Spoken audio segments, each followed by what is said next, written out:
말씀은 여호수아 19장 40절에서 51절입니다. 여호수아 19장 40절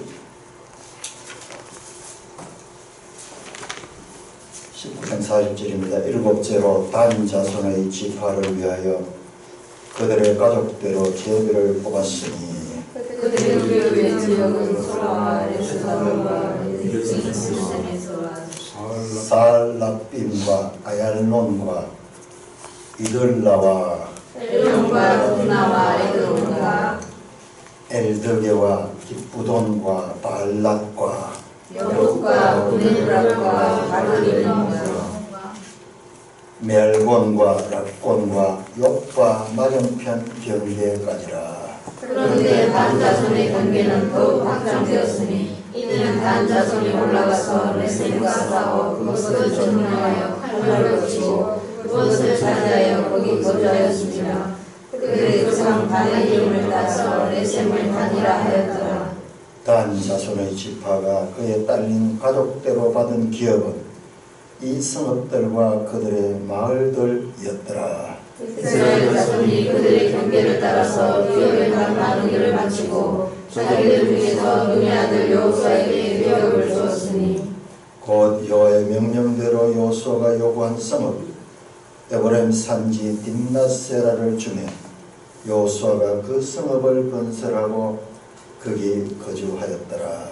제사장 엘라살과 눈의 아들 여호수아와 이스라엘 자손의 지파의 족장들이 실로에 있는 회막문 나무 앞에서 제비를 모아나는 기업이 일하니라.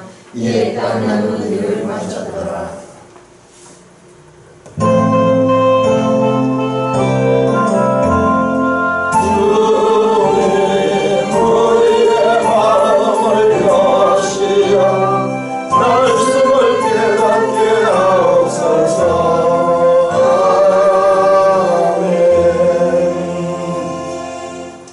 오늘도 우리 지난 주간에 이어서 땅 분배 원칙에 대해서 말씀을 드리고자 합니다. 우리 다시 한번 지금까지 이루어진 여호수아서를 숲 속에서 지금 막 그 숲에 있는 나무 가지들이 나무가 많이 있는데 그 속에서 지금 우리가 막 헤매고 있는데 이걸 다시 공중에서 높은 곳에서 쭉 내렸다 보십시다. 5장에서 12장까지가 가나안 땅을 정복하는 것과 같은 내용이었습니다. 5장 12장. 그 13장에서 21장까지가 땅을 분배하는 내용이에요.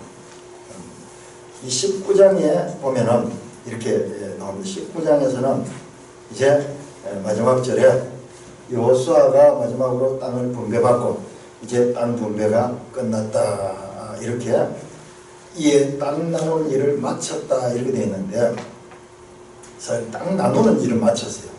그래서 아직까지 레위 지파가 아직까지 이제 그들의 위치가 지금 정해지지 않았어요. 레위 지파는 그 12지파 속에 이제 들어가는 내용이 이제 21장에 나옵니다. 21장에 나옵니다. 그리고 우리가 시험 잘할 때 봤던 20장에 또 피승이 나오고 그 다음에 21장에는 레위 지파의 땅 분배에 관한 기사가 나옵니다. 자, 21장 43절에서 마지막 43절에서 45절 이제 레위 지파 땅이 분배가 됩니다. 레위 지파 가운데서 세 가족들, 고핫 가족, 그 다음에 게르손 가족, 머라리 가족 이렇게 하면서 레위 지파의 세 가문이 아주 유력한 가문인데요. 이 가문들에 따라 가지고 아까 우리 지도에 봤던 48개의 성읍 가운데 이제 흩어져서 레위 지파는 거주하게 됩니다. 여기에도 엄청난 것과 같은 이 신약 성경적인 복음이 그 속에 들어있어요. 레위 지파는 땅이 없습니다. 그들의 기업은 하나님이에요. 그들은 그곳에서 이스라엘 48개 성읍에 거주하여 살면서 하나님을 가르치는 거예요.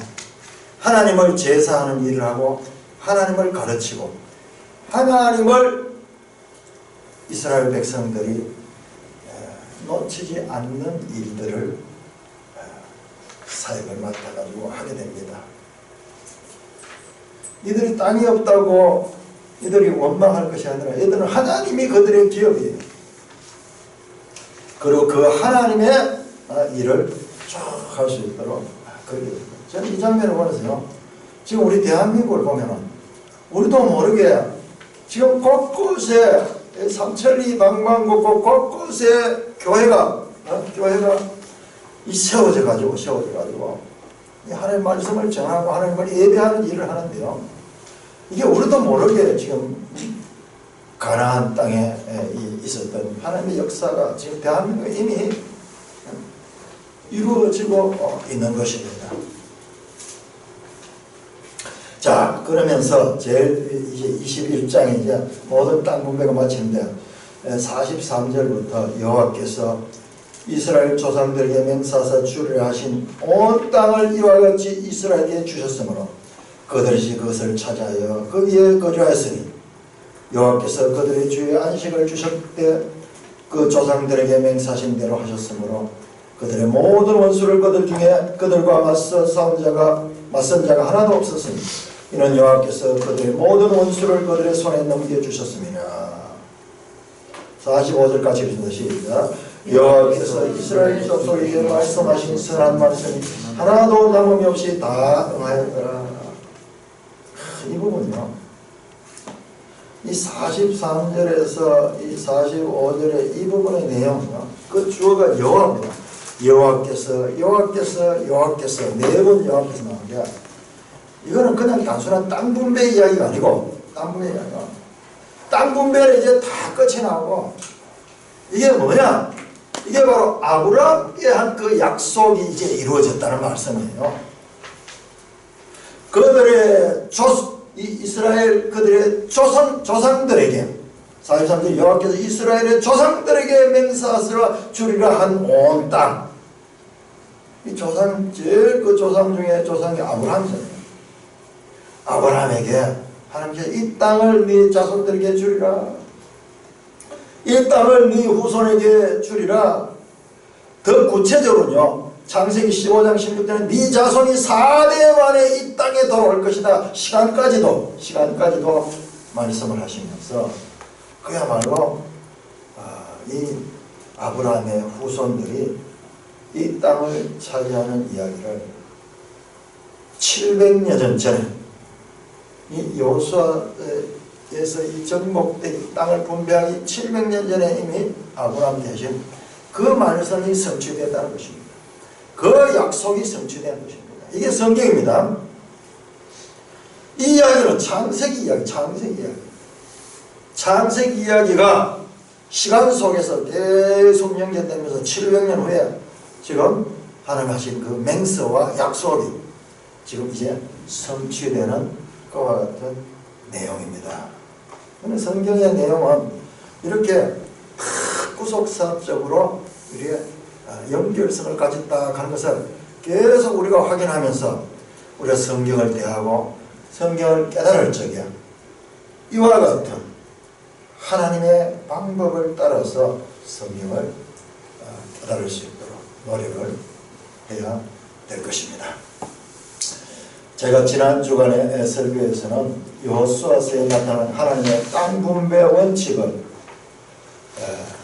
이 공산주의 국가의 이 평등제일주의 원칙과 비교하면서 조금 말씀을 드렸습니다. 공산주의 국가에서는 참으로 그들의 국가 이념의 가장 우선순위가 평등. 왜냐? 인류는 너무 불평등하게 살았다. 그래서 이 평등을 이상사회의 목표로 삼아서 공동생산과 공동분배를 통해 빈부의 차별이 없는 평등사회를 추구했습니다. 영상 한번 띄워주시겠습니까?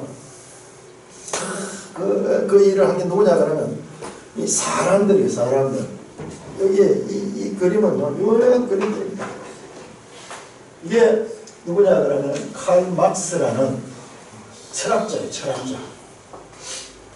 그리고 이 사람은 칼 막스가 죽고 난 이후에 칼 막스의 사상을 그대로 정책적으로 그리고 나라 가운데 실천한 사람, 실천한 사람. 이 사람은 이론을 만들었고 이 사람은 실천을 한 사람이에요. 이게 레닌입니다. 레닌. 그래서 이 칼 막스가 나와서 이런 사상을 만들어 가지고 이 인간이 앞으로 이렇게 평등한 사회를 살아야 된다. 그렇게 주장을 했고 그 사상에 경도된 사람들이 일어나서 그것을 실행했습니다. 실행했습니다. 그래서 1917년 러시아 혁명이 나서 그래서 이 레닌주의자들이 이 러시아를 장악하면서 러시아를 공산주의 이론을 가지고 그 나라를 개조했습니다. 그런데 이와 같이 이상사회를 사람의 생각을 가지고 추구했던 그 공산주의는요, 우리들이 청년시대는요 분별이 되지 못했어요. 그런데 제가 지금도 기억이 생생한데 1991년도 그때 여름인데 저희들이 집회를 가고 있어요. 집회를 하고 있어요. 저는 평신도지만은 여름만 되면은 제가 어디든지 찾아가고 집회를 가는데 제가 조금 이 공동체에 관심이 많았어요. 이 공동체 사상도 이 공산주의와 영향이 많이 있어요. 제가 젊은 시절에 그게 경도됐어요. 공동체. 평등하게 사는 거. 그 젊은이들은요 너무 매력적이고 그리고 이 조금 생각하는 사람들에게 이 공산주의 사상은 너무 매력적이었어요. 그래서 우리나라에도 일제시대도 이 사상이 있었는데 주로 엘리트 계층의 이 사람들이 여기에 빠져들어갔습니다. 그때 그 91년도 집회 중에 갑자기 누가 뭐 전했어요. 소련이 무너졌다. 소련이 무너졌다. 상상하지 못한 그때 이 소련의 고르바초프가 그 수상으로 있을 텐데 고르바초프 알죠? 우리 나이 든 분들 알잖아요. 대머리에다가 여기에 무슨 점이 이렇게 한반도 지도 같은 점이 있는 인물 잘생긴 그 러시아의 그 수상 그 고르바초프 때 소련이 무너졌어요. 여러분 소련이 얼마나 대단했냐 그러면은 소비에트 연방이거든요. 미국과 서로 대립을 하면서 전 세계에 가장 영향력이 강한 나라였습니다. 여러분 소련과 미국이 경쟁하면서 저 달나라에 가고 우주 막 전쟁도 하고 이렇게 하면서 그야말로 이 세계를 대표하던 그와 같은 나라인데 그 나라가 무너졌어요. 상상하지 못해요. 무너진 이유가요. 평등을 주창했던 이 공산주의 국가가요. 전혀 평등하지 않을 뿐만 아니라 대부분의 사람들이 평등한데 어떻게 평등이냐. 먹고 살 형편도 되지 못한 빈곤으로 평등했는 거예요. 공산당들 이외에는 다 평등하게 빈곤한 거예요. 평등. 지금도요. 우리가 그 이후로 소련에 대한 이 기사들 보면 늘 배급받는데 줄 서가 있는 거예요. 뭔가 이 비누 하나를 살려고 하는데도 비누 하나를 먹었는데도 줄이 막 얼마나 센지 몰라요. 이 식료품도 텅텅 비고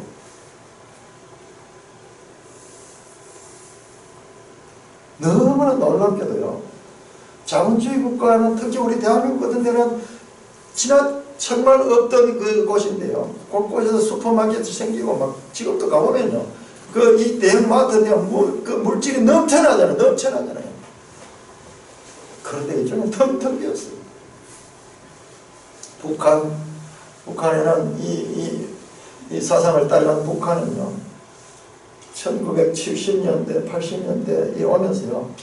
200만 내지 300만이 아사에서 굶어 죽었습니다. 이 고난의 행군하는 이거는 우리 여기에서 그거 하는 이야기가 아니에요. 사실이에요. 사실. 우리는 자꾸 이런 이야기를 제대로 받아들이지를 않아요.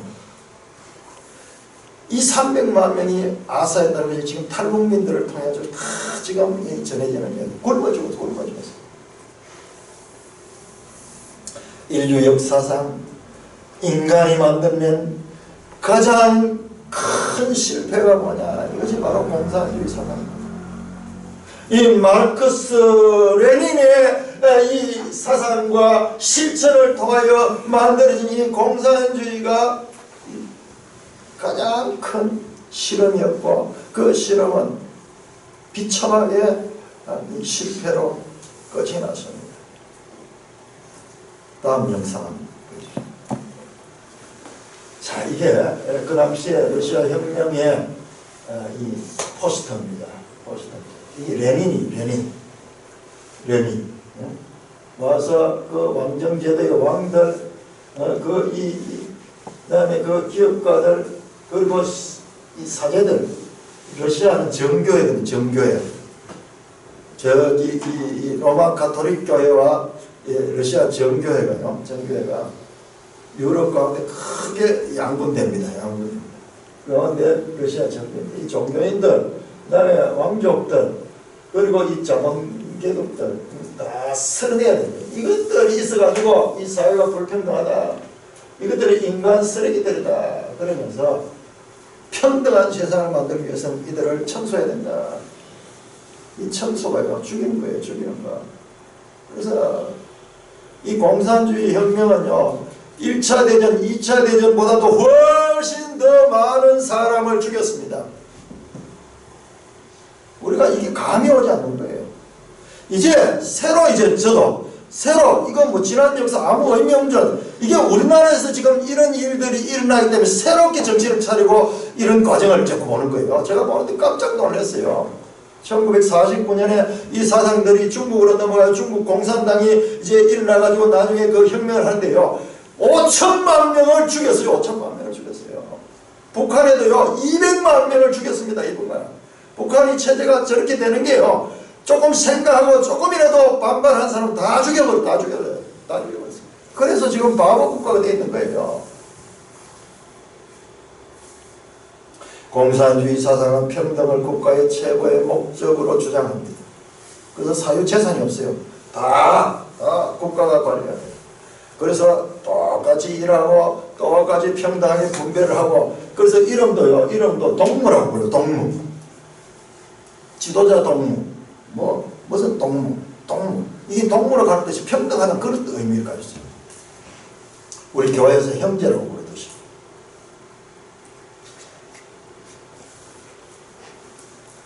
그 평등을 유지하기 위해서 여하튼 악을 행했습니다.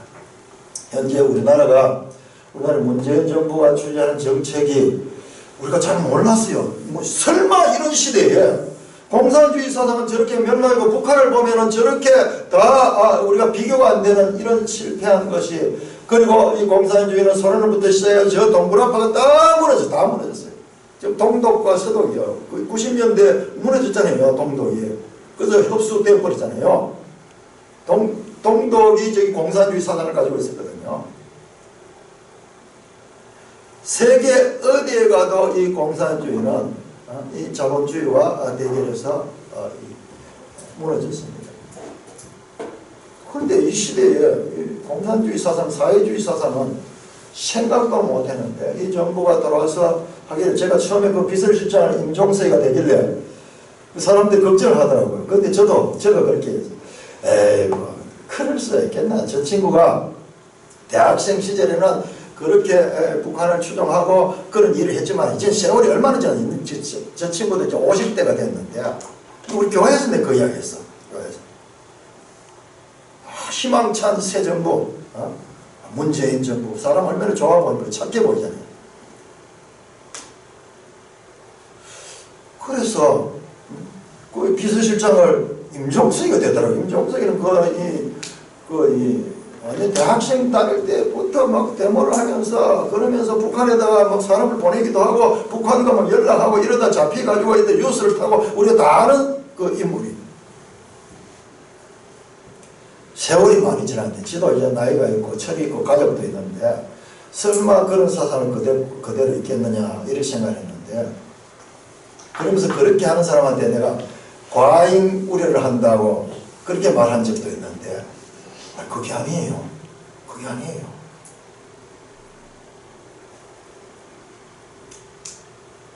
지금 하고 있는 거예요. 처음에 문재인 정부가 헌법을 고치려고 시도했다 실패를 했는데 그 헌법 고치려고 냈던 이 개정안을 보니까요. 개정안을 보니까 자유민주주의가 자유를 빼고요. 모든 것들이 저기 북한의 인민민주주의를 지향하는 그와 같은 내용으로 되어 있어요. 이 정부 들어서요. 여러분 우리 언제 그런 생각했어요? 성평등, 동성애 문제가 이렇게 이슈가 된 적이 있습니까? 그리고 차별금지법 화면 한번 여성가족부 한번 보여주세요. 이 여성가족부 가는 거요. 여러분 뭐 하는 데냐 그러면은 이 영문을 보면요. Ministry of Gender Equality and Family 되어 있어요. Gender Equality 가는 것은요. 이게 이제 성을 가는데요. 이게 평등한 성평등 그런 이 행정부를 말해요. 이 가족이라는 말은 뒤에 붙어 있어요. 이건 별거 아니에요. 이 중요한 건 젠더 이퀄리티예요. 성평등, 남녀 평등. 그렇다고 우리나라 여자들이 너무 이렇게 불평등하게 여성들이 비하당했다. 그러니까 여성을 인격을 높여주는 여성평등을 이야기하는 건 충분히 이해할 수 있는데요. 이 본질은요. 성평등. 성평등은요. 다음 화면 한번 보여주세요. 다음 화면. 그래서 여성가족부는 평등을 일상으로 toward the equality of everyday life. 일상생활에서 평등하게 살자. 평등을 강조하는 거예요. 평등을. 근데 이 평등이 그냥 남녀 평등인 줄 알았는데 남성, 여성, 양성 평등인 줄 알거든요. 성평등 그러니까 성 중에 남성, 여성밖에 더 있습니까? 그런데 그게 아니에요. 우리 다음 영상 보세요. 이게 국가인권위원회가 주로 이제 평등 문제를 다루는 그래서 차별 없는 이 나라 평등한 나라를 만드는 이 국가인권위원회가 세워가지고요. 이 여자분이 여기 지금 위원장인데 이게 막강한 예산을 가지고 집행하는데 여러분 이게 뭐냐 그러면요. 이거 뭔지 아는 사람 있습니까? 예? 예?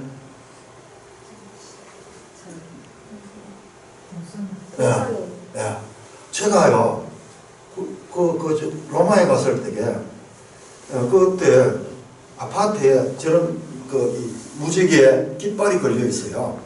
그래서 거기에 안내하시는 분이 저런 표시가 있는 집 동성애자들이 살고 있는 집이라 이렇게. 그건 너무 이상해가지고 설마 그렇게 했나 싶은 그런 생각. 아니 동성애자가 자기를 떨어내놓고 그렇게 깃발을 표시해가지고 그렇게 있다가 이해가 안 됐어요. 그런데요, 이게 동성애를 국가인권위원회가 성평등하는 이 동성애를 인정하는 거예요. 동성애를. 다음 영상 보겠습니다. 자, 국가인권위원회가요, 애들한테 교육을 한대요. 어린이용 동성애 옹호 조작 만화 영화를 만들어서 학교에서 이런 걸 상영한 거예요. 여러분들, 우리 지금 이 손자들이요. 이런 지금 환경에서 배우는 거예요. 어려서부터 이걸 배우는 거예요. 그래서 만화 영화 같은 걸 통해서 한다든지 뭐 이런 식으로 해가지고 이런 거에 대해서 가르치는 거예요. 가르치면요. 전혀 생각 없던 사람들조차도 그것을 배우게 돼요. 그러면서 국가인권위원회가 어린이 동성애 옹호 조작 만화 영화를 초중고등학교 4학년을 권고하는 이거 예산 엄청나게 들어가지고 다 만들어가지고 상영하도록 그렇게 보내는 거예요. 이거 하라 그러면 안 할 수 없어요. 그래도 다행스럽게도 66.7% 부적절하다고 이야기를 하는데요. 적절하다 하는 사람이 이렇게 많이 있어요. 이 세상 보면 참 내 생각 끝장이에요. 보면 사람들 참 다양한 것 같아요. 국가인권위원회가 나서가지고 이 동성애를 지지할 뿐만 아니라 동성애하는 자들에 대해서 이 지적을 하거나 목사가 설교에서 동성애는 죄라고 그렇게 이야기하냐 이 소수자 혐오 발언을 했다고 해서 그 법은 통과되진 않았어요. 그렇게 해서 그런 말을 못하도록 법제화했는데 그 법이 통과되지 않았어요. 그리고요, 지금 교육위원회 각 지역 교육청이 전부 좌파 이 정교조 출신들이 전부 다 선거에서 다 당선이 됐어요. 그래서 적극적으로 학교를 통해서 교육을 통해서 이런 사상을 집어넣는 거예요. 여러분들, 그런데 저 좌파 사상하고 동성애가 무슨 관계가 있습니까? 이런 이 성적인, 여기에 성은요, 동성애뿐만 아니에요. 온갖 성 종류가 50몇 가지 종류가 있어요. 입에 차마 담을 수 없을 정도로. 그런 것을 지적하면요, 그것은 인권을 무시하는 거고 소수자를 차별하는 거라. 그래서 여러분 차별금지법 하는 말 들어봤죠? 차별금지법. 이게 뭐가 차별금지법 좋은 이야기 아닙니까? 평등하는 거 아닙니까? 평등의 다른 말이 차별금지 아닙니까? 그런데 알고 보니까 이 차별금지법 하는 것이 바로 이런 것들. 소수자들, 자기 나름대로 독특한 성적인 취향이 있는데 그걸 가지고 이야기를 하거나 그걸 가지고 차별하면은 그 사람은 아주 혐오를 한 사람이구나. 그 사람은 법적인 제재를 받아야 된다. 그런 말이에요. 너무나 교묘하게 너무 좋은 말들 다 화장을 해가지고 분식을 해가지고 이렇게 등장해 너무 좋은 모습으로 등장해가지고는 그 속에는요 그와 같은 짓. 그런데 아니 이 사회주의 사상하고 이런 성적인 것이 무슨 관계가 있는가? 북한에 동성애자 있습니까? 없습니다.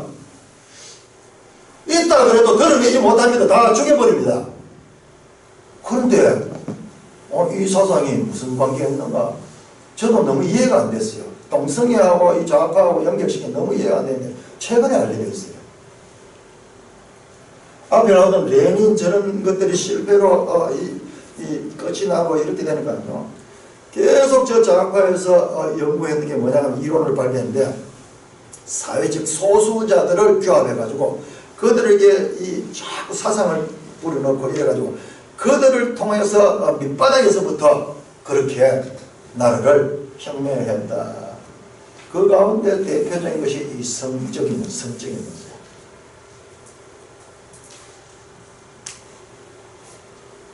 우리가 인터넷에 들어가면 안토니오 그람시를 하는 그 인물이 나오는데 이게 그 이후에도 그 레닌 이후에도 계속 공산 이 사상들은 연결됩니다. 그래서 과거에 레닌이 어떤 그 경제적이고 정치적인 데 집중했다 하면 이 사람들 문화적인 데 집중해가지고 그래 한데 그 사상을 하기 위해서는 이런 소수자들 이런 사람들을 지지해주면서 그러니까 이런 사람들은요 우리 우파 쪽에서는 이거는 완전히 거부하거든요. 거부하니까 표가 어디로 가니까 좌파는 이걸 인정해주거든요. 이 사람들 표는 전부 이리로 가는 거예요. 전부 이리로 가는 거예요. 이거를요, 우리 정부 안에서 세금을 가지고 이런 일을 조장하고 있는 이런 시대에 우리가 살고 있는 것입니다. 성경은 위에 있는 권세에 복종하라고 합니다. 로마서를 통해서요. 우리는 이 국가의 속에 있기 때문에 이 국가의 질서를 순종해야 됩니다. 그러므로 신자들도 국민이기 때문에 국가의 위정자들의 정책을 따라야 됩니다. 그러나 한 가지 불순종을 할 수 있는 법이 있는데 그것이 뭐냐면 하나님의 법에 반대될 때는 하나님의 법을 거스를 때는 그 국가에 대해서도 정할 수 있도록 성경은 우리에게 가르치고 있습니다. 우리가 국가에 대해서 순종하는 것은 하나님의 법을 거스르지 않는 조건하에서 순종을 가르칩니다. 일제시대에 수많은 기독교인들이 투옥되고 또는 심지어는 순교까지 하면서도 그 일제에 항거한 것은 그들의 천황을 숭배하는 그와 같은 사상을 우리 하나님보다 우선하여 섬기라는 정책을 폈기 때문에 거기에 대해서 항거한 거예요. 우상숭배다! 그 우상숭배는 우리가 순종할 수 없다! 그렇게 했던 것입니다.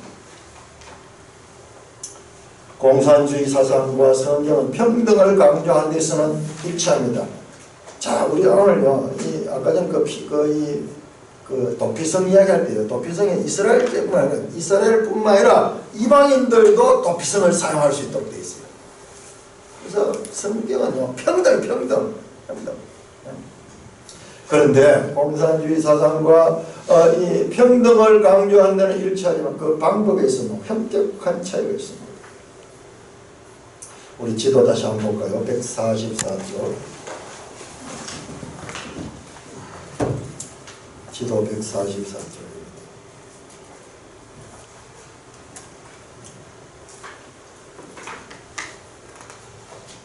자, 제비뽑기를 해가지고 12지파가 이렇게 불평등하게 땅이 분배되었습니다. 자, 성경의 하나님의 분명은 지금 2단계다. 첫째로는 불평등하다. 하나님이 주권적으로 제비뽑기를 해서 이렇게 주다 보니까는 이 불평등하게 나눠졌습니다. 그러나 그 불평등한 땅 속에서 지파 내에서는 인구 수에 따라서, 가족 수에 따라서 가족이 많은 사람은 많은 땅을 가지고 적은 사람들은 적은 땅을 가지는 불평등한 제비뽑기, 이 하나님의 주권이에요. 하나님 주권에 의해서 제비뽑기는 하나님의 뜻입니다. 그러니까 여기에서는 평등하지 못해요. 복불복이에요. 복불복. 넓은 땅, 좋은 땅을 가지는 사람은 제비뽑기 잘하면 뽑히고, 그렇지 않은 사람은 뽑지 못, 나쁜 땅, 작은 땅을 가지게 됩니다. 그렇지만 그 안에서, 자기 지파 안에서는 가족 수에 따라서 평등하게 분배하라고 말씀합니다. 그럼에도 불구하고요, 우리 기독교 안에 지금 좌파 사상에 물든 사람이 얼마나 많이 있는지 몰라요. 저도 이제 알았어요. 이제 제가 아마 이번 주간에 우리 이 카톡에다가 어떤 그 목사님 설교를 한번 올리는데요, 저도 이제 알았어요. 우리 기독교 안에 얼마나 좌파 사상이 깊이 들어와져 있는지요.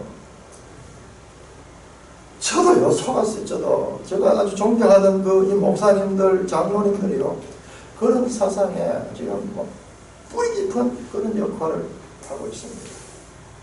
우리 매일성경 한번 보시죠. 매일성경 이분도 지금 참 잘하고 있는데, 이 부분에 가면 늘 지금 똑같은 이야기를 잘못, 성경적인 2단계가 아니라 계속 평등하다. 평등 그렇게 아닙니다. 자, 82쪽 앞에 매일성경 82쪽.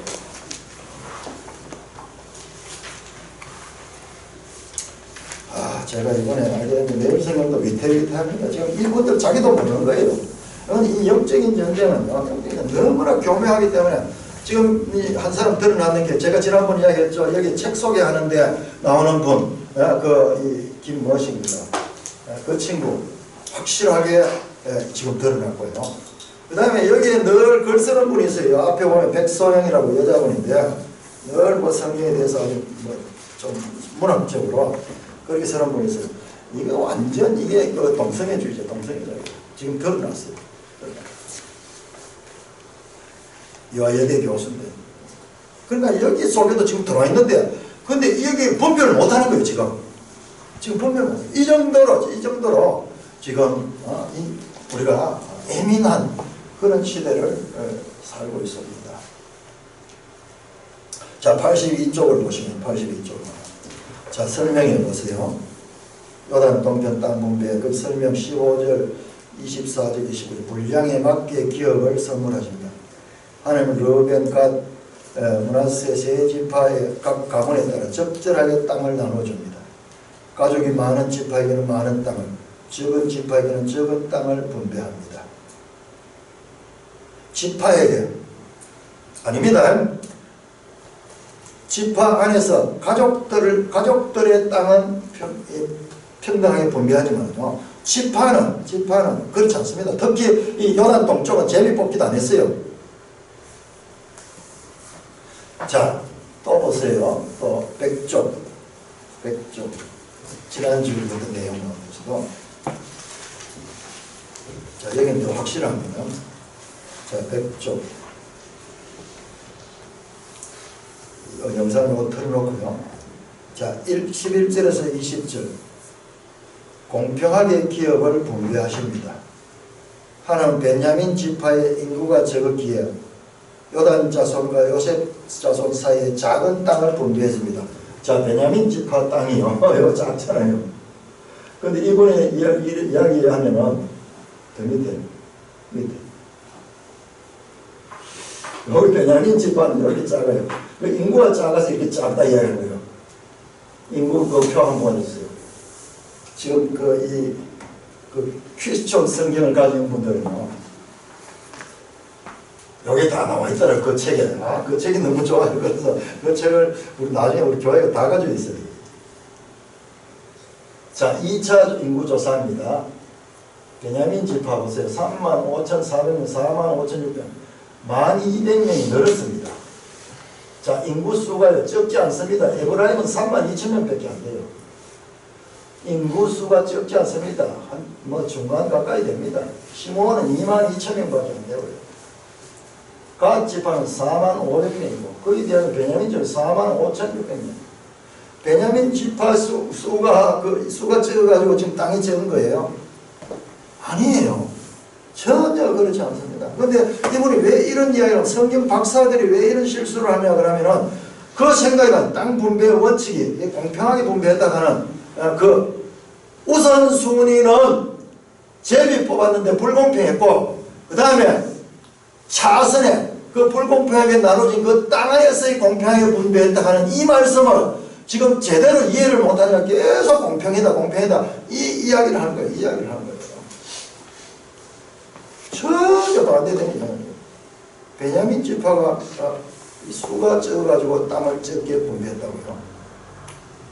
전혀 그렇지 않습니다. 성경과 다른 사상을 지금 전하고 있는 거예요. 그러니까 우리 성경을 어떻게 읽어야 될 것인가? 자세하게 특히 지도자들은 이 성경 해석이 잘못되면 여기에 공산주의 사상이 하고 똑같잖아요. 제가 아니라고 지금 설명하잖아요. 불평등한 가운데 평등을 추구하는 것이 성경 사상이고, 공산주의는 무조건 평등, 일방적인 평등을 한다는 그 차이를 지금 말씀드렸는데 지금 여기 똑같은 이야기입니다. 자, 다시 한번 지도 한번 볼까요? 지도. 시므온 지파 보니까, 시므온 지파는 보니까 이게 땅도 지금 독립되지 않아서 유다 지파 안에 들어앉아 있어요. 유다 지파 안에. 시므온 지파는 수가 작습니다. 시므온 지파는 수가 22,200명이 그렇게 안 되잖아요. 그럼에도 불구하고 땅은 베냐민보다 넓어요. 그러니까 이것은 수하고 관계없습니다. 그 시므온 지파는 또 불평등하게 유다 지파 안에 속해 있는, 그러나 이 지파별로 땅을 분배하는 데는 하나님의 제비 뽑기에 통해 가지고, 그래서 불평등하게 주어졌다. 이것이 성경에서 나타나는 보편적인 것 같은 정의입니다. 하나님은 사람을 평등하게 창조하셨지만요, 그 모습과 그리고 가지고 있는 재능들, 이런 것들은 다 다르게 하셨어요. 취미도 다르고요, 소질도 다르도록 하셨어요. 이게 하나님의 평등이에요. 하나님의 평등은요, 평면적이지 않습니다. 무조건 똑같은 게 다른 가운데서도 이 평등, 불평등 가운데 평등입니다. 그러면 그들이 어떻게 평등을 누릴 수 있느냐? 각각 다르지만 합력해서 평등하게 살아가도록 하는 것이 성경에 나타난 하나님의 뜻입니다. 다시 한번 말합니다. 각각 다르지만은 서로 합력해서 그렇게 평등하게 사는 것이 하나님의 뜻입니다. 자, 우리 성경을 통해서 확인해 보세요. 고린도전서 13장입니다. 고린도전서 13장. 자, 구약 성경에는 지금 땅 분배 이야기, 가나안 땅 분배라는 눈에 보이는, 정말로 이렇게 수량화하고 계수할 수 있는, 면적으로 구별할 수 있는 그런 실물이 이 교훈으로 주어졌다면요, 신약은 보이지 않는 거예요. 보이지 않는 거. 자, 13년 고린도전서 13년 유명한 이 사랑의 장이라고 하는 고린도전서 13장.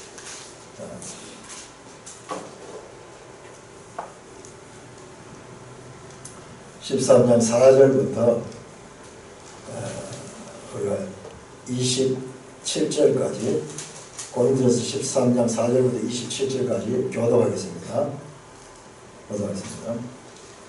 쭉 읽기만 해도 하나님의 평등이 어떤 건가를 알 수 있습니다. 4절입니다. 은사는 여러 가지나 성령은 같고. 13장 아니네. 고린도전서 13장 아닌가? 12장. 사랑하라 그랬잖아. 12장인가? 네, 12장? 네, 12장. 네, 12장. 12장. 네. 12장 4절. 은사는 여러 가지나 성령은 같고, 또 사역은 여러 가지나 모든 것을 모든 사람한테 이루시는 하나님은 같으니, 각 사람에게 성령을 나타내시면 유익하게 하려 하십니다. 어떤 사람에게는 성령으로 말미암아 지혜의 말씀을, 어떤 사람에게는 같은 성령을 따라 지식의 말씀을, 다른 사람에게는 같은 성령으로 믿음을, 어떤 사람에게는 한 성령으로 영성신사를, 어떤 사람에게는 능력 행함을, 어떤 사람에게는 애언함을, 어떤 사람에게는 영들 분별함을, 다른 사람에게는 각종 방언 말함을, 어떤 사람에게는 방언 통번함을 주시나니, 이 모든 일은 같은 한 성령이로서가 그의 뜻대로 각 사람에게 나눠주시는 것이다. 몸은 하나인데 많은 지체가 있고 몸의 지체가 많으나 한 몸 같이 그리스도도 그러하니라. 우리가 유대인이나 헬라인이나 종이나 자유인이나 다 한 성령으로 세례를 받아 한 몸이 되었고 또 한 성령을 말씀하시니라. 몸은 한 지체뿐만 아니요 여럿이니, 만일 발이 유대한 한 성령이니 몸에 붙지 아니하였다 할지라도 그 성령은 붙지 않을 것이 아니요 또 귀가 이르되 나는 눈이 아니니 몸에 붙지 아니했다 할지라도 이로써 몸에 붙지 아니한 것이 아니니, 만일 온몸이 누리면 듣는 것은 들으며 온몸이 듣는 것이면 냄새 맡는 것은 들으냐. 그러나 이제 하나님이 그 원하신 대로, 하나님 주권이 하나님 원하신 대로 지체를 각각 몸에 두셨으니, 만일 다 한 지체뿐이면 몸은 어디냐. 이제 지체는 많으나 몸은 하나라. 눈이 손들어 내가 너를 쓸 데가 없다 하거나 또한 머리가 발들어 내가 너를 쓸 데가 없다 하지 못하리라. 그뿐 아니라 더 약하게 보이는 몸의 지체가 도리어 요긴하고, 우리가 몸에 덜 이여기는 그것들을 더욱 귀한 것들로 입혀주며 우리 아름답지 못한 지체는 더욱 아름다운 것을 얻느니라. 우리는 우리의 아름다운 지체는 그럴 필요가 없느니라. 오직 하나님이 몸을 고르게 하여 부족한 지체에게 귀중함을 더하사 몸 가운데서 분쟁이 없고 오직 여러 지체가 서로 같이 함께 계시느니라. 만일 한 지체가 고통을 받으면 모든 지체가 함께 고통을 받고 한 지체가 영광을 얻으면 모든 지체가 함께 즐거워하느니라. 너희는 그리스도의 몸이요 지체의 각 부분이라. 이게 하나님의 이 분배 원칙이에요. 하나님의 땅을 분배할 때도 이렇게 다르게 줬듯이 우리 교회 안에 지체들에게 은사와 그리고 직분과 그리고 어떤 재능도 다르게 주셨어요. 다르게 주셨어요. 하나님이 주권적으로 주셨어요. 주권적으로 주셨어요. 그렇지만은 어떻게 하느냐. 24절 보면 오직 하나님이 몸을 고르게 하여 부족한 지체에게 귀중합니다. 불평등하냐. 불평한들을 고르게 하는 게 평등하냐. 평등. 서로 어떻게 합력하였어. 서로 합력하였어. 서로 합력하였어. 그래서 25절에 몸 가운데 분쟁이 없고 오직 여러 지체가 같이 돌보게 하셨나이다. 여러 지체가 약한 자를 더 돌보고 이렇게 하면서 교회 안에 책임적으로 이와 같은 평등을 이룰 수 있도록 하셨는 거예요. 진정한 교회는요, 그리스도인도 한 몸이기 때문에 한 지체가 아프면요 같이 아픈 거예요. 같이 아픈 거예요. 우리 몸으로 비유해서 이 손가락 끝에 이 가시가 있으면 그 가시 있는 손가락 끝만 아프고 딴 몸이 안 아프고 온몸이 아프잖아요. 온몸이. 이게 교회와 이 그리스도의 관계입니다. 그래서 27절 너희는 그리스도의 몸이다. 몸이라는 면에서는 평등합니다. 그렇지만 각각 부분이다. 그런 면에서는 차이가 있고 역할이 다르고 그렇게 불평등합니다. 한마디로 하나님은 다양성 안에, 불평등한 것 같이 보이는 다양성 안에 통일성, 평등을 하나님의 지혜가 우리에게 보여주는 분배의 원칙이에요. 사람이 보기에는 불평등해 보이는 것과 같은 다양성이 있지만, 그러나 그 다양성 가운데도 한 몸이라는 이 평등함을 주셨습니다. 이게 하나님의 지혜예요. 남자와 여자가 평등하지만 전혀 다르게 만듭니다. 이 하와를 만들 때요, 사람의 이 머리로 만들지 않고 발로도 만들지 않고 옆구리로 만들어요. 옆구리. 동등하다는 동등하다. 그렇지만은 기능은 전혀 다릅니다. 남자와 여자가 다릅니다. 만약 남자와 여자가 다르지 않다면 아무런 생산활동이 없습니다. 여자만 아무리 있어도 창조적인 생산이 일어나지 않습니다. 반대도 마찬가지입니다. 그런데 이 정부에서요, 동성애를 조장하는 저런 교육을 하는 것은요, 너무나 놀라운 거예요. 우리나라에 지금 최고 큰 문제가 이 지금 인구 문제잖아요. 앞으로 당면에 있는 최고의 나라는 앞으로 인구 문제가 급격히 줄어들면 모든 이 나라의 이 모든 것들이 다 위축될 수밖에 없는 그와 같은. 그래서 정부 정책에서 제일 우선순위가 이런 인구 정책입니다. 여기에 엄청난 돈을 퍼붓고 있습니다. 그런데도 불구하고 이 정부에서 동성애를 조장하는 저런 짓을 하고 있다는 거예요. 이거는 생각합니다. 이들이 원하는 대한민국 아니에요. 이들은 자기주의 사회주의 사상을 신하는 그 나라를 생각하고 있지 전혀 대한민국이라는 이 정체성을 생각하지 않는 자들이에요. 그러니까 자꾸 나라에 대해서 부정하잖아요. 태극기에 대해서도 그렇고 애국가에 대해서도 그렇고, 애국가도 지금 안 불러요. 애국가도 뭐 자꾸 문제점은 이 작곡했는 분이 안익태가 그 친일파니 어쩌니 이러면서, 아니 그런 식으로 따지면은 살아남을 사람 대한민국 아무도 없습니다. 일제시대에 친일 안 한 사람 누가 있어요? 살기 위해서는 어쩔 수 없던 그런 건데, 그걸 붙들어 가지고 전부 자기들 잣대를 가지고 모든 것을 지금 편을 가르고 있습니다.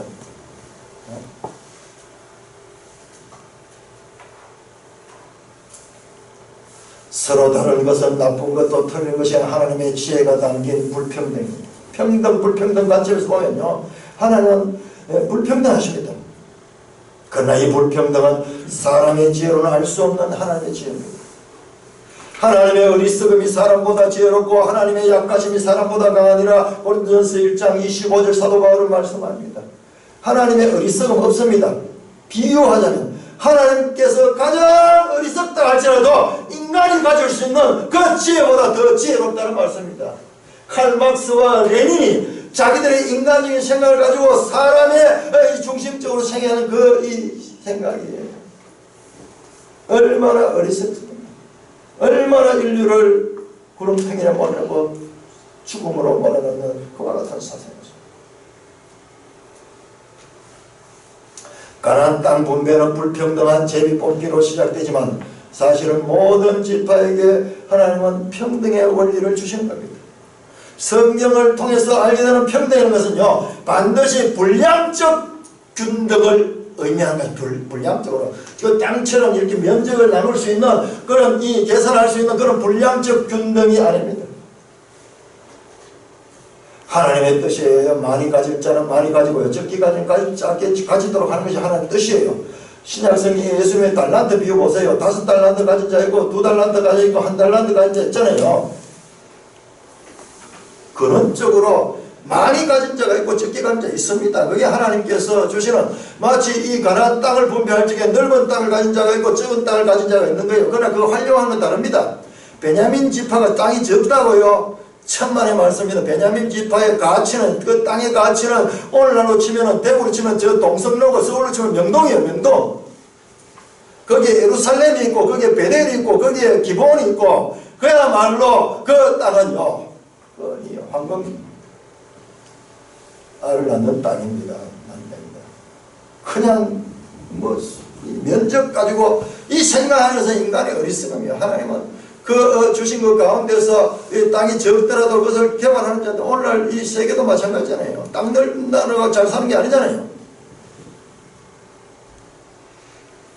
외부적이고 눈에 보이는 또는 기계적인 평등을 목적으로 하는 공산주의의 강압적 평등 전체 다 빼들어가지고 강제로 다 빼들어가지고 국가에서 몰수해가지고 강제로 해가지고 이렇게 나눠주는 거예요. 나눠주는 거예요. 이것은 인간의 생각으로 하나님을 대적하는 사악한 그와 같은 사상임을 역사는 증명합니다. 고린도전서 1장 21절은 이렇게 말합니다. 하나님의 지혜에서는 이 세상이 자의 지혜로 하나님을 알지 못한다. 이 세상의 지혜, 이 사람의 지혜를 볼 때는요, 하나님의 지혜가 어리석어 보여요. 그러나 하나님의 어리석음은 세상의 지혜보다도 사람의 가장 지혜로운 자보다 더 지혜롭다는 것을 우리는 성경을 통해 알아야 됩니다. 자, 여호수아서는 이제 땅을, 가나안 땅을 정복하는 이야기와 그 다음에 땅을 분배하는 이야기가 지금까지 계속 이어지고 있습니다.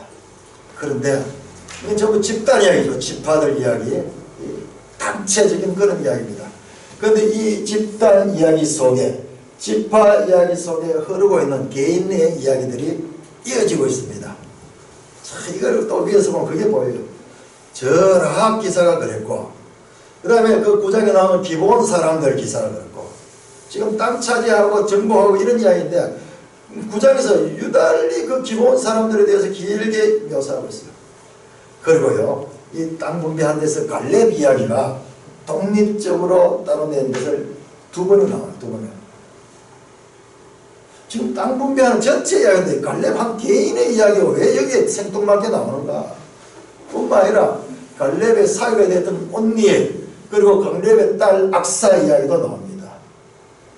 온니엘이 용감하게 갈렙의 이 딸을 차지하기 위해서 전쟁에 용감하게 싸우다가 그래서 승리해서 그 딸을 차지했다는 이야기가 나옵니다. 그 다음에 또 보면은 저기 그 요셉 지파 가운데서 아마 머나세 지파의 이야기가 쭉 나온 건데 슬로보아스의 딸들 이야기, 슬로보아스의 딸들, 딸 5명인데 이 여자는 땅을 상속받지 못해 아들들만 받는데 그래야 이 부당하다고 그들이 여호수아를 찾아가지고 이 모세의 법을 이야기를 하면서 우리에게도 땅을 달라. 그 슬로보아스의 딸들 이야기를 하고, 그리고 우리가 다음 주에 읽게 되는 22장에 보면요, 22장에 보면은 비나스가 나와요. 비나스 누굽니까? 아론의 손자인데 그 이 민수기에서 그 이 시몬 지파 사람과 그 미디안 여인이 그 음행을 할 적에 하나님의 심정을 가지고 그들을 죽였다. 그 비나스 이야기. 땅 분배하는 이야기, 하나님의 주권에 의해서 땅 분배하는 이야기 가운데서 계속 그 개인 이야기가 이어지는데 이들은 어떤 사람이 적극적으로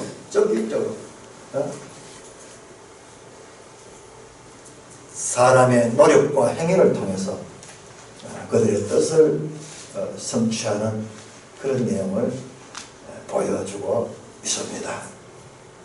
이 땅 분배를 통해서 나타나는 하나님의 뜻은요, 하나님의 주권과 동시에 사람의 책임. 하나님의 주권은 불평등합니다. 그러나 사람의 노력은 누구든지 열심히 일하는 자에게는 얻을 수 있는 그와 같은 것을 보여줍니다. 하나님의 주권과 사람의 책임은 서로 반대되는 것이 아니라 성경에서는 유기적. 우리 성경, 구약 성경 안에도 이와 같이 하나님의 구원론이 그림처럼 나타나는 것을 발견해야 됩니다. 성경을 보되 좌로나 우로나 치우치지 않는 성경 해석의 원리를 신구약 전체 성경을 통해서 우리가 발견해야 됩니다. 자, 그러면은 이렇게 불평등하게 나눠진 이 땅을 어떻게 평등하게 나눌 수 있을까? 그 모델을 보여주는 것이요, 갈렙과 여호수아입니다. 여러분 갈렙 기사가요 15장 땅 분배하는데 땅 분배 제일 처음에 나타나는 것이 갈렙 기사입니다. 15장 13절 19절. 그 다음에 땅 분배하는 데 있어서 제일 마지막에 나타나는 것이 우리가 오늘 읽었던 19장 49절에서 51절 여호수아예요. 자, 땅 분배 기사에 제일 먼저 등장이 갈렙 개인에 대한 기사였고, 그 다음 땅 분배 기사 가운데 제일 끝에 등장하는 것이 여호수아 개인의 기사입니다.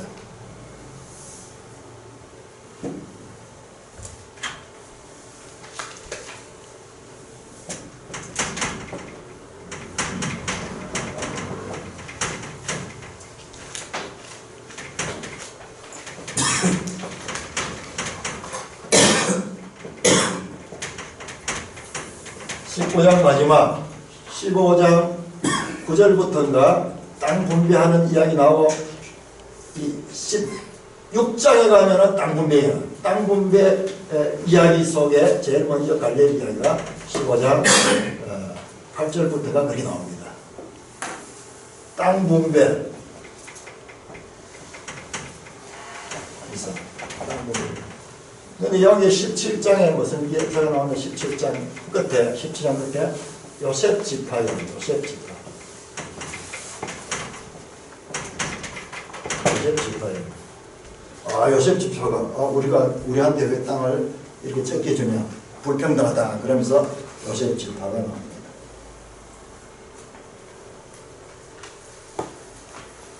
이게 놀라워요.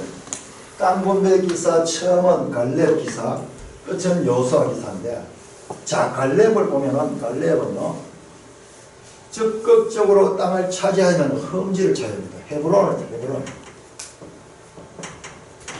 이거는 딥나세라. 이건 이 땅 이름도 별로 유명하지도 않다는 거죠. 지도 잘 안 나오고. 헤브론은 좀 유명합니다. 그런데 이게 둘 다 산지. 여기에 거인족들이 살고, 거인족들. 정복하지 못한 땅입니다. 자기가 적극적으로 땅을 요구하고 책임적으로 자기가 그 땅을 정복하지만은 그 땅은 사람들이 가지 않는 땅이에요. 사람들이 싫어하는 땅입니다.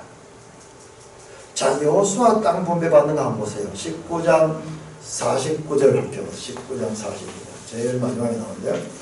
19장 49절. 자, 여호수아는 어떻게 하느냐. 19장 49절 같이 읽습니다. 시작. 이스라엘 자손이 그들의 경계를 따서 기업 땅 놀이를 마치고 자기들 중에서 눈의 아들 여호수아에게 기업을 주었으니, 와, 제 지도자인데요. 제 지도자는 제일 끝에. 그것도 누가? 지도자 스스로 택하는 것도 아니고 이스라엘 자손들이 여호수아에게 기업을 줬다. 이 두 지도자 갈렙과 여호수아는 모세 때 인정받은 지도자입니다. 이 두 사람은 바로 가나안 정탐에 성공했던 자들이고, 그리고 나머지 사람들, 지금 살고 있는 이 사람들 전부 다 이 사람들보다도 어립니다. 이 사람들 어른들이에요. 나이 많습니다. 왜? 이 사람들은 가나안 1세대잖아요. 1세대. 저 출애굽 1세대잖아요. 나머지 출애굽 1세대는 다 죽었잖아요. 그러니까 지금 나머지 사람들은 이스라엘 12지파 전부 다 신세대. 9세대고 나이가 많고, 그리고 지도자들, 무공을 세운 이 지도자들이요 어떻게 하냐, 섬기는 종.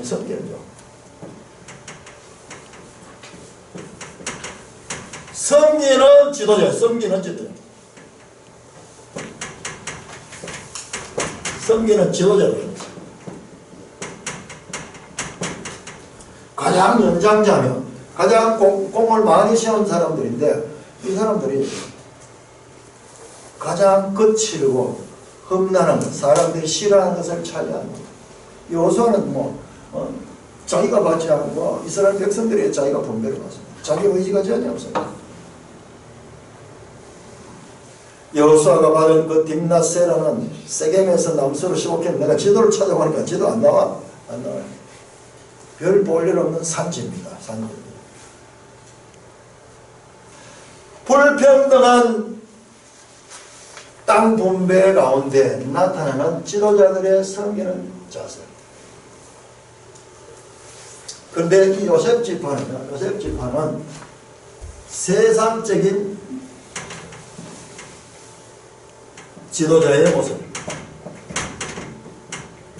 요셉 지파가 두 지파나 이렇게 유업을 받고, 그 다음에 그들의 조상인 요셉의 후손이기 때문에, 요 본문 17장 요 본문은요, 에브라임 문화시 안 나옵니다. 요셉 지파 속에는 에브라임, 문화세 구별됩니다. 그런데 요 본문에 가면은 요 두 개 구별한 게 딱 연합합니다. 자, 우리 17장이에요. 17장.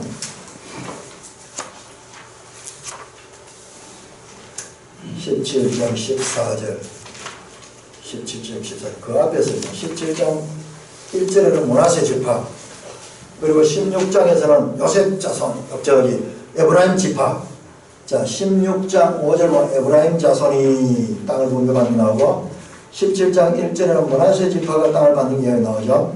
그 다음에 17장 14절부터는 요셉 자손이 요셉에게 나와서 불평을 이야기합니다. 요셉 찾아갑니다. 우리는 공이 많은 집하고, 사실 알고 보면 너희들 다 우리 할아버지 때문에 그렇지만 다 한 가족은 다 한 가족, 전부 아브라함의 후손이죠. 그럼에도 불구하고 요셉 지파는 자기들의 공로를 내세우면서 불평을 하면서 그들에게 기득권을 요구를 합니다.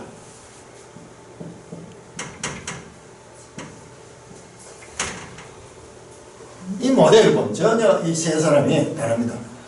처음과 끝, 수미, 처음과 끝의 갈렙의 모습은 섬기는 지도자의 모습이고, 그 중간에 있는 요셉 지파는 우리가 일반적으로 세상에서는 전부 이 법칙이잖아요. 세상에서는 다 이 법칙이에요. 공로가 많은 사람이 좋은 땅을 차지하고 넓은 땅을 차지하는 그것이 세상적인 법이에요. 에브라임 지파는 우리 지난번에 우리 황인재는 표현대로 금수저, 우리는 금수저다. 그러니까는 우리한테 더 내라. 우리한테 우선권이 있고 우리한테 기득권이 있다. 그 이야기입니다. 갈렙은요, 딸과 사위에게 땅 줬다 하는 이야기 나오죠. 기억나죠? 그 땅이 어디냐 그러면 이 네게브 지방인 네게브는 상업지대. 사람들이 살지 않는 곳이에요. 이 지형을 보시면 우리 144쪽 다시 한번 볼까요?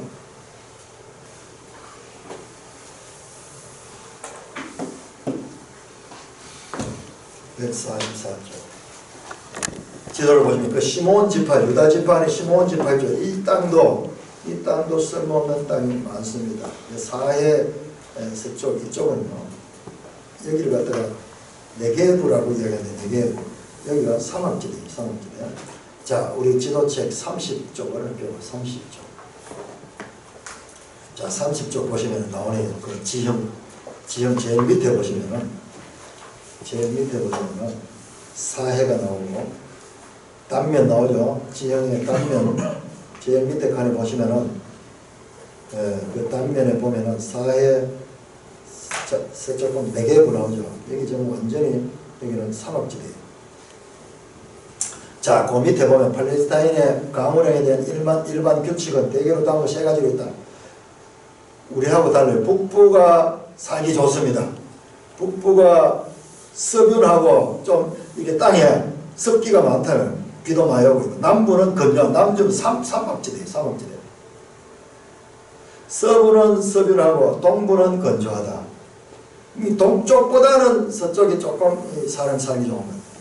그 다음에 고지는 서변하고 저지는 건조하다. 오히려요, 높은 산 있는 여기가 더 좋은 거예요. 그러니까 여기 뭐 서부 산지에 여기 많이 모여 사는 이유가 여기가 오히려 살기는 좋은 거예요. 그러니까 과수원이라는 게 전부 서부 산지 지역에 있어요.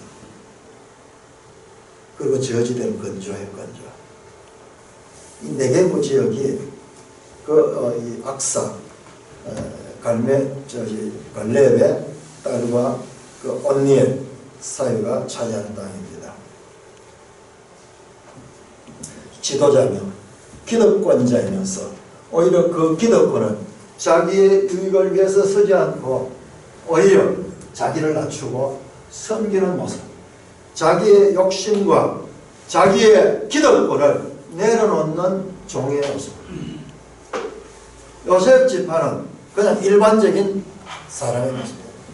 자, 이 지파 이야기 속에 흐르고 있는 이 개인들의 이야기, 이게 무엇을 이야기하는가? 자, 우리 마태복음 20장, 마태복음 20장을 찾겠습니다. 마태복음 20장. 이게 바로 신약의 예수님의 가르침에 부합하는 모델입니다. 자, 마태복음 20장 25절부터 그 앞에 나온 내용이 뭐냐 하면 예수님 제자 가운데 서로 이제 예수님께서 예루살렘 가까이 와가니까 예루살렘 오면 이제 예수님 죽으시는데 제자들은 그 지금 속도 모르고 야 이제 예루살렘 올라가면은 이제 예수님이 왕으로 취임할 것이고 우리 제자들은 예수님의 그 이 옆에서 이 좌의정 우의정 하면서 이제 높은 자리 한 자리 하겠다 이런 기대를 하거든요. 그러면 서로 다투는 내용이 앞에 나와요. 그때 예수님의 말씀이 마태복음 20장 25절에서 28절입니다. 우리가 한 목소리로 읽겠습니다. 마태복음 20장 25절에서 28절 시작. 예수께서 제자들을 불러다가 이르시되 이방인 집권자들이 그들을 임의로 주관하고 그 고관들이 그들에게 권세를 부릴 줄 너희가 알거니와. 자, 이방인의 집권자들의 모습은 바로 요셉 지파가 보여줍니다. 요셉 지파는 그냥 평범한, 이거는 전혀 특별한 거 아니에요. 일반적인 세상 나라의 법입니다. 높은 자리에 가면 권세를 많이 누리고, 그리고 이 권력이 많으면 많을수록 더 부를 누리고 기득권을 누리죠. 그러나 하나님 나라는 26절 27절 시작. 너희 중에는 그렇지 않아야 하느니 너희 중에 누구든지 크고자 하는 자는 너희를 섬기는 자가 되고 너희 중에 누구든지 으뜸이 되고자 하는 자는 너희의 종이 되어야 하리라. 인자가 온 것은 섬김을 받으려 하는 자가 돌려 섬기려 하고 자기 목숨을 많은 사람의 대속물로 주려 하려 합니다. 자, 25절은요 세상의 법입니다. 세상의 법. 그러나 하나님 나라의 법은 세상의 법과 전혀 다릅니다. 높은 자가 섬기는 자예요. 높은 자가 종이 됩니다. 그래서 예수님 자신이 오신 것도 섬기러 왔고 섬김을 받으러 온 것이 아니며 이것을 그림으로 보여주는 것이 예수님께서 다른 방에서 제자들의 발을 씻는 장면. 갈렙과 여호수아를 통해서 신약시대에 예수 그리스도의 섬기는 종의 모습을 지금 보여주고 있습니다. 자, 여러분들 여호수아서에 나온 땅 분배 이야기는요 참 길게 나오죠. 이게 별 의미가 없어요. 왜냐 그러면은 이게요 사사기에 들어가고 11개 들어가고 그러면요 이 땅 경계가 없어져 버립니다. 여러분 11개 보면 남북으로 그냥 갈릴 뿐이잖아요. 남북으로 갈릴 뿐이지 12지파 땅 없습니다. 그런데 왜 지금 여호수아서는 12지파가 땅을 분배하는 이야기를 이렇게 자세하게 묘사하는가? 여기에 대한 답을 가질 수 있어야 돼요. 자, 이 이야기는 본질적인 이야기, 궁극적인 이야기 아니고 이 이야기는 궁극적이고 본질적인 이야기를 하기 위하여 하는 하나의 모델과 같은 것이라는 것입니다. 자, 이게 성경입니다. 성경은 궁극적인 목표를 제시하는 길로 가는 그 과정들을 구약 성경을 통해서 자세하게 보여줍니다. 그러면 이거 별 의미 없는 거잖아. 없어도 되잖아. 아닙니다. 초급 시직에는 철저하게 이런 기초를 알아야 됩니다. 그래야지 나중에 고급을 할 수 있지. 이 과정이 없으면 나중에 고급 단계에 가서 이 높은 단계로 갈 수 없습니다. 이게 바로 성경의 구원 계시의 발전성입니다.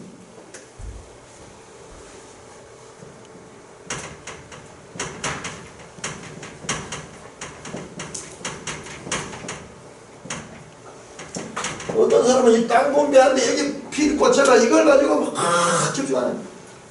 자세히 봐야 되지만 이건 궁극적인 목적 아니에요. 오늘 우리 도피성 봤지만 도피성 제도도 궁극적이 아니고 이건 예수 그리스도 안에서 다 성취되는 겁니다.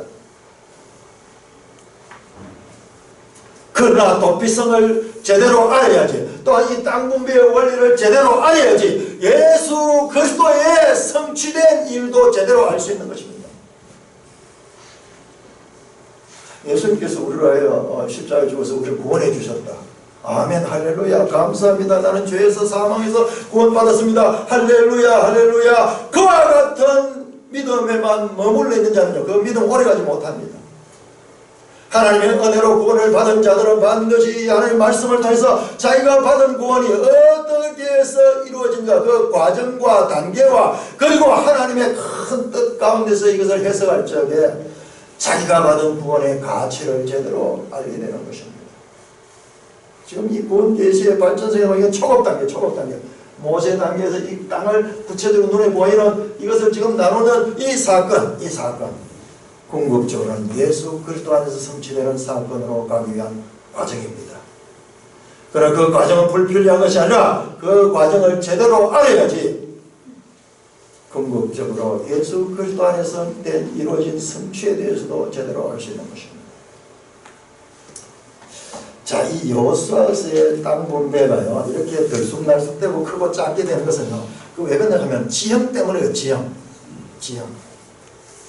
제가 얼마 전에 이 영천에 갔다 왔는데, 영천에서 오다 보면 경산이요, 바로 가까워요.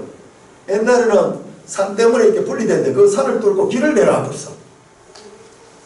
전에는 돌아가지고 이렇게 나와가지고 하양으로 이렇게 나와서 이렇게 와야 되는데, 아니라 바로 뒤에서 이렇게 대창면에서 바로 뚫어버려가지고 경사로 바로 떨어져 있어. 그 옛날에는 이 산이 전부 다 이 지역을 그렇게 나눴습니다. 지금 유럽도 마찬가지. 유럽도 지금 피레네 산맥 뭐 이걸 통해 가지고 스페인과 프랑스 이렇게 나눠지고 전부 이 땅 분배가 그렇게 됩니다. 그래서 굴곡진 지형들은 참으로 분배를 바르게 할 수 없는 그와 같은 원인이 됩니다. 불평등할 수밖에 없는 그 원인이 바로 그와 같은 지형 때문에 생겨난 것입니다. 자, 이사야 40장을 찾습니다. 이사야 40장.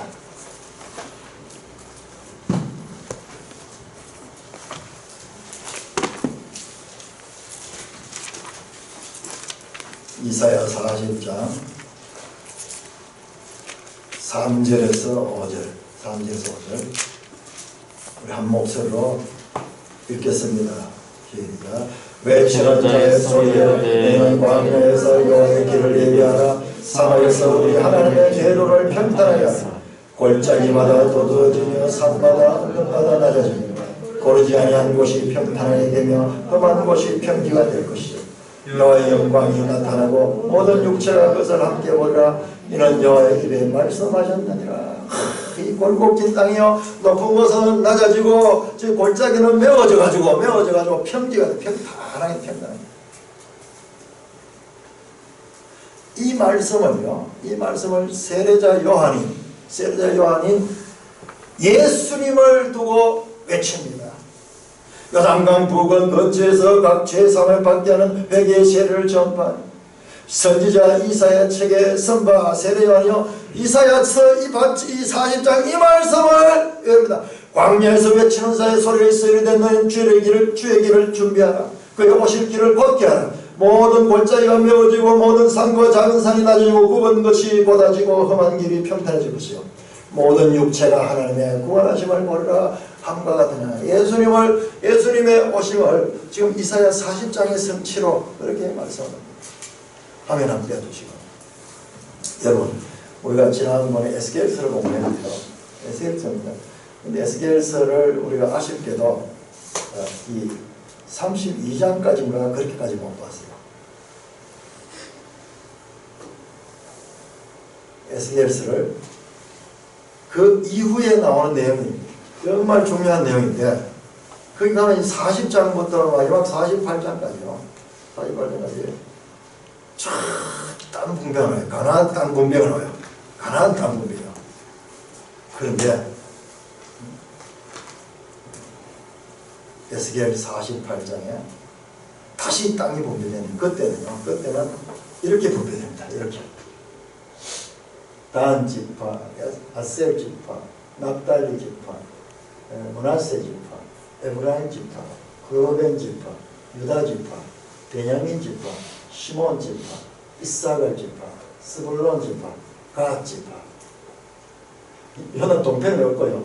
그다음 서편이 나오는데 전부 그냥 줄로 재듯이 평탄하게 이루게 됩니다. 이 가나안 땅 분배는요, 바로 예수 그리스도께서 재림하실 때 이루어질 새하늘 새 땅을 나타냅니다. 우리가 이 땅에서는 죄로 얼룩진 이 땅 속에서는 이와 같은 이 분배가 있을 수 없지만 궁극적으로 이 굴곡이 다 없어지고 평탄한 그 땅에는 이와 같이 평등한 분배가 일어날 것입니다.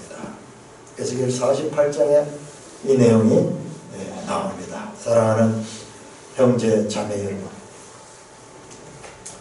가나안 땅 분배는 하나님의 주권과 사람의 책임, 불평등해 보이는 제비 뽑기에 하나님의 주권, 그리고 그런 가운데서도 평등하게 그 땅을 지파의 가족대로 그렇게 나누게 하는 사람의 책임이라는 이런 신학적인 교훈을 구체적으로 보여주는 실물 교훈입니다.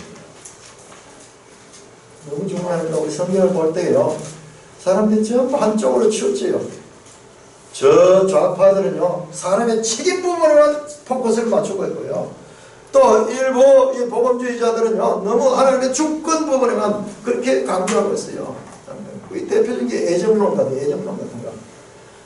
저한테 지금 이 신천지에서 늘 뭐가 오는데 오면은 칼빈을 욕을 하고 애정론을 욕을 하는 거예요. 애정론이 뭔지도 모르고 칼빈이 누군지도 모르면서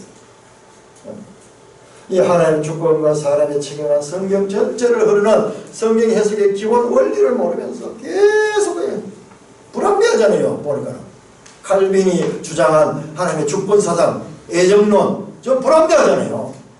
그러니까는 그것만 보고 공격만 하는 거예요. 하나님의 주권과 사람의 책임이 동시에 성경에서 말씀되고 있습니다. 이 두 가지는 분리된 것이 아닙니다. 유기적인 것입니다. 계속 말씀드리지만 이 두 가지는 하나님의 주권 속에 있는 것입니다. 불평등한 출발 가운데서 생겨난 차이와 그런 차별은 어떻게 하냐? 하나님께서 우리 이 교회 안에 맡겨주셨어요. 서로 메꾸면서 그렇게 하면서 서로 평균하게 하도록 그렇게 하는 것이 오늘 우리 고린도전서 12장에 나오는 그런 말씀을 통해서도 우리가 볼 수 있었습니다. 뿐만 아니라 이 가나안 땅 분배는 우리 신자들이 장차 유업으로 받게 될 영원하고 온전한 그 나라, 그 하나님의 나라의 기업을 미리 보여주는 모형과 같은 것입니다. 우리는 그냥 이 땅에서 좀 더 잘 살고 이 땅에서 좌파 우파 정도가 아니라 우리의 궁극적인 나라는 영원한 그리고 완전한 그 하나님 나라, 그 나라가 우리의 기업입니다. 이 가나안 땅 분배는요, 그 나라를 설명하기 위한 과정입니다.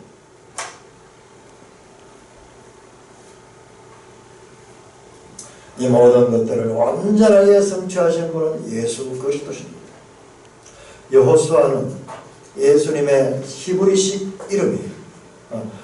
예수는 이 여호수아의 그 헬라식 이름입니다. 예수아.